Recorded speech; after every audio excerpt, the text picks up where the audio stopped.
Got a piece of bread there? Yeah, let me show you. It's my sourdough.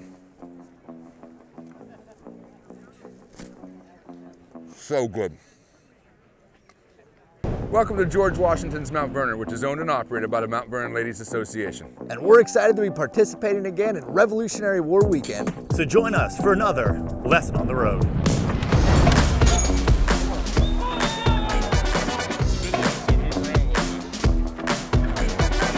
Hey, so we're here at the 7th Virginia Regiment, and they're going to show us how to load and fire a bronze 3-pound cannon. Tend the vent. Search the peas. Sponge the peas. As a child, my family used to take us to Valley Forge Park all the time. Search the peas. From Philadelphia. Sponge the peas. And I love the fact that when I'm 5 years old, I could go to a house. Handle and advance cartridge. All of us are fortunate to be here today to be on Load. the spot where George Washington Load.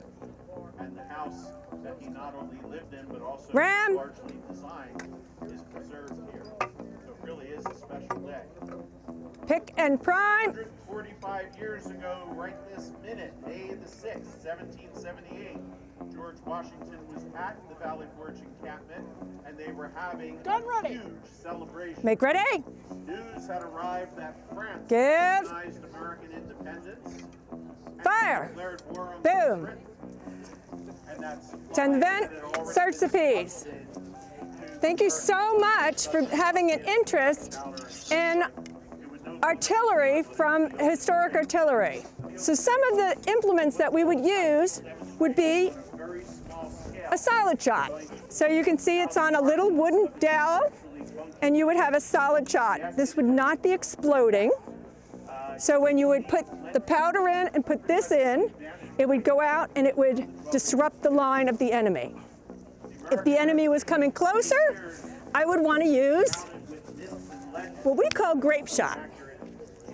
It's a lot of metal balls on a dowel. When it looks upside down, it kind of looks like grapes, right? So that's why it's called Grapeshot, okay? And as it disperses, it hits more of your enemy line. If our enemy got closer, what we would use is case or canister shot.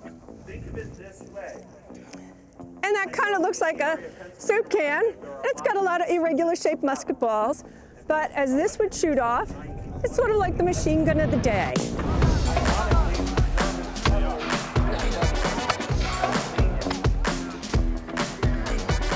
We're here with the 1st Virginia Regiment, and we're going to learn about camp life and what the Army was doing when they weren't off fighting battles. Hi, I'm Corporal Suited of the 1st Virginia Regiment. I am one of the two non-commissioned officers that does a lot of the cooking here in camp. And what I'm going to do is walk you through what these two young men are doing. We are going to be having baked beans tomorrow for lunch, and they are digging a pit for us to bake the beans in. Soldiers in camp would have used a lot of basic things that they could have kept dry, things that they could have kept in their haversacks. Of course, the beans themselves, onions, and ingredients like that, dried ginger, and made food as best they could with what they had. And what they're digging this hole for is we are going to build a fire in this pit tomorrow and put this Dutch oven on top of the coals, bury it, surround it with coals, and we're going to do that in the early morning so that by the time we have lunch around noon, we'll all be ready to eat. They'll be all cooked through for 4 hours or so, nice and soft, and we'll all be ready to eat. That's fascinating. So beans, anything else besides another staple that you would make? Beans were a staple because they could have kept dry and kept in a haversack. Yep, they would have had to have been soaked for a long time to get them ready to be cooked even, but anything like that. Food was one of the biggest problems that they faced. Not just the quality of the food, but getting enough food. We rely very heavily on a memoir of a young enlisted man who joined, I believe, when he was 16 or so, and he talks much less about battles than he does about food. Oh, wow. Finding enough food, whether they were marching through an area that he felt they could steal food, take food that they needed without authorization. It was a very hard time. In theory, they were getting rations issued to them, but in practice, we just could not figure out logistics very well in this war, and food was a persistent problem throughout the conflict for the Continental Army. How deep does this have to be dug? So this has to be dug up to the level of the Dutch oven right here so that we can surround it all the way with coals and then put coals on top. And you can see the rim here will allow us to hold some of those coals without it getting into the pot. It's fascinating. I have a complaint. Uh-oh. Both the handle on here and the handle on this hoe are Very loose. Okay. Is that a common problem in the Continental Army? It must be. They ran through their tools, and just as these young men are. We're at George Washington's Mount Vernon here with British surgeon Dr. Grimes. Dr. Grimes, can you explain to us what some of these instruments do behind us? Well, we'll talk about our bleeding bowl and our different various ways of bleeding people. You know, we think today of bleeding being horrific. Of how can you cure somebody by taking out blood from the patient? And we're not just taking just a prick of the finger. We're taking out anywhere from 12, 24, even as much as 36 ounces of blood from the patient at any one sitting. But we're doing this, we're at a time, we're in a renaissance period of science and all biology and you name it. It was really, our minds were really growing in a lot of different areas. And we were pointing ourselves in the direction of thinking our illnesses, a lot of them are caused by inflammation. And this, by bleeding, we were thinking we could take the blood out, thus causing the inflammation to decrease. And that was the kind of one of the reasons. The other reason is we were thinking there might be some contaminant in the blood. So how do you get rid of something? You take the blood out. If there's contaminant, your symptoms should go away. Now, not only were we doing that, we were also taking the patient and we were making them, well, we'll use these terms. We'll make them throw up and poop. We were purging them. That's the actual term. And we would give you something by mouth, something like syrup of ipecac or tincture of rhubarb would actually make you vomit. And then I would give you a nice warm saltwater enema using my canister. Yes, that's going up your butt.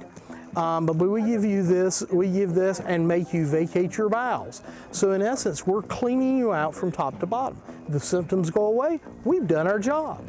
If they don't, well, we're going to do this about every other day, and we're going to also bleed you about every other day. So, do you have any other questions, dear sir? These look like they're not a lot of fun, these things. Can you tell me a little bit about that? Okay. We'll start with the urethral catheter and a urethral sound. When you go in the hospital and you can't go and you do number one, sometimes there's something blocking it. So you'll use this sound to go into the area where you number one comes out. You'll actually use this to go up in there and hopefully find the blockage. Sometimes we'll take a catheter, and we still have these today even though they're made out of plastic, but you'll take and have a thin wire that would go down the catheter. You'll go and push it up into the area where your number one comes out, and you'll use the wire to push the obstruction aside, and then you can go and use the bathroom. You know, Ben Franklin actually had one of these, and later in life he had to use it because he had had so many stones, kidney stones and gallstones, or bladder stones, that he had created so much scar tissue, he couldn't go to the bathroom really well. So he'd have to use a catheter to go to the bathroom. So the more you know. And then we talked about these other syringes. Here's a pewter one, and here is one made out of, actually made out of bone, but both of these are used to deliver mercury in that same place that number one comes out for diseases such as syphilis and gonorrhea. So we need to be careful who we are hanging around with because we may catch some weird, wild diseases. But these are the different syringes to deliver mercury. Were they noticing any ill effects from, you mentioned mercury, which is something we typically don't have in a medicine cabinet. Were doctors starting to discover that mercury did have some negative side effects? We were actually learning that some of the medicines like mercury or antimony, heavy metals, were having some negative effects if you ingested a lot of it. But we weren't at the point that we thought they were a true detriment. Now, if you'll fast forward about 50 years, it was becoming more and more apparent that the medicine was as bad as the disease itself. Hence my point. Syphilis is one of those venereal diseases, the gifts and it's a gift that keeps on giving because you never really, especially this period, never got rid of it. We didn't have the things we have today to treat different patients. Well, syphilis will rear its head and then it will go dormant. Well, we would be giving, every time it would rear its head, we would introduce mercury, both in liquid form in the affected areas, but we'd also give you pills that you would take that were mercury, and we give you a salve or an ointment to rub on your sores that resulted from the syphilis, okay? So you're getting deluged with all this mercury. And if you were somebody that, of course, like I said, had syphilis, it would keep reappearing, that would actually, you don't know when you die if you're dying of syphilis or you're dying from mercury poisoning.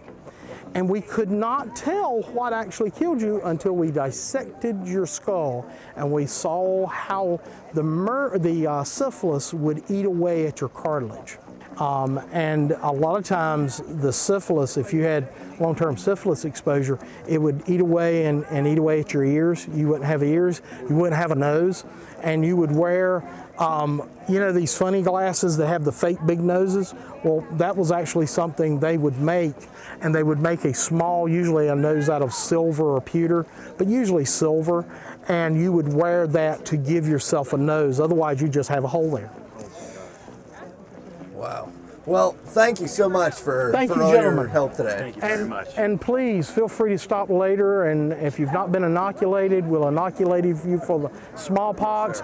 And if you have caught one of those dreaded diseases, we can treat you with mercury today. I'm excited. I'm ready. I might pass on the mercury. Thank you, guys.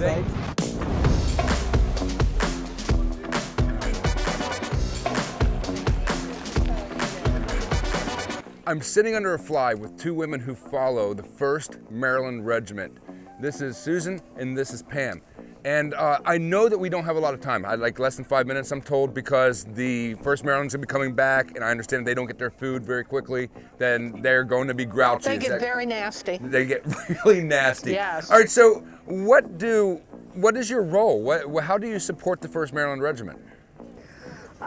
Basically, women who followed the Army were following the Army because they had husbands, sons, fathers, or other relatives who were in the American Army during the Revolutionary War, and they had no other option. I mean, if you were a woman following the Army, you pretty much had almost no other home because your whole support staff has basically gone into the Army. And so you could follow the Army, literally follow the Army, because all of the support staff for the Army was considered baggage. So the baggage all followed the Army, literally. The Army marched on, and the baggage itself was several miles behind the Army. Women primarily did laundry and nursing and sewing. Probably their two largest jobs were laundry and sewing. They could also cook if they had food.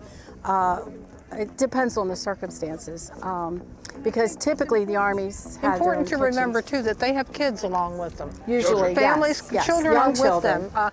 And in terms of womanhood, people are having babies while they're on this travail. So this is, as Susan said, they've lost their support services outside in the rest of the world. This becomes their world. And So essentially the Army becomes like a traveling or mobile city. Absolutely, yes. Absolutely, yes, yes. In addition to women, and General Washington realized fairly early on that as much as he did not want women and children in the Army camps, their services were very necessary. When women were with the Army, and we're not talking about thousands of women, I don't think, the men fared better because they were kept cleaner. they just were better off. And in George Washington's copious letters, he often would refer to, well, if we have to have women there, they are performing services, but they have to follow these rules. And basically, women were doing what women always do. They took care of people. So they're coming back for lunch, right? Yeah, the 1st Maryland is out with everybody else doing tactical demonstrations right now, and they'll be back for lunch. And the reason that they're on a tight schedule for lunch is that they will then be back out on the field not too long after that. Okay, and what is lunch for these men? Oh, I know we have soup, we have beans, we have cheese, we have eggs. We have Shrewsbury cakes, little cookies, what you people would call cookies. We call them biscuits. Lots of nibble things. Okay, well that sounds amazing. And thank you ladies for joining us today. We You're appreciate welcome. it. You're welcome. It is so nice to meet you. Thank you. Same Nice here. to meet you too. Especially Enjoy with the your event. strange Oh, shoes. do you like my strange shoes? Yes. Yes, they're as you said, they're a conversation piece. Yes. Yeah. Thank you. They even say so. They even say so. Conversation all-stars. Whoa. Thank you for joining us at George Washington's Mount Vernon for Revolutionary War weekend. So next time you're looking to do something a little historical A bit scientific. And just all around nerdy. come check out Revolutionary War weekend at George Washington's Mount Vernon and everything it has to offer. That's Mr. Graham. That is Mr. Gimby. That is Mr. Raymond. We'll catch you next time for another lesson on the road. I wonder if they got more bread at the Half Crown Bakehouse. That stuff's awesome. Yeah, let's keep these clothes. I don't know. I like the shoes.